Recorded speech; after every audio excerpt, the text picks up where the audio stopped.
రమేష్ అన్న, నేను competitive exams prepare అవుతాను. ఇక్కడ స్టడీ హాల్ నుంచి వచ్చి రూమ్స్ లో ఉంటాం. వండుకోవటం తినటం ఇబ్బంది. ఇక్కడ మాకు స్టడీ హాల్ దగ్గరలోనే ఉంది. ఇక్కడికి వచ్చి భోజనం చేసి మళ్ళీ స్టడీ హాల్కి వెళ్ళి చదువుకుంటాం.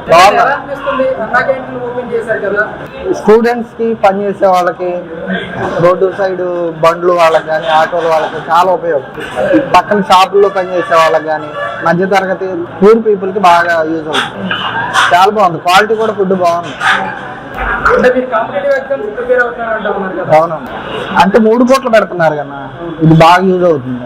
ఉదయాన్నే 7:30కి మేము బయట టిఫిన్ చేస్తే 30 రూపీస్ దాకా అవుతుంది. రూమ్ రెంట్ లో అన్ని కలుపుకొని 6,000 దాకా అవుతుంది నెలకి. అదే 3 పూటలు ఇక్కడ తినగలిగితే మేము ఒక సండేలు మినహాయించి మాకు 30-15 వేసిన రోజు 15 రూపాయలే కదా, 500-600లో మనకి వెళ్ళిపోతుంది. మాకు రూమ్ రెంట్ లోనే స్టడీ హాల్కి అదో 1,500, ఇదో 1,500, 3,000. ఇంతకుముందు 7,000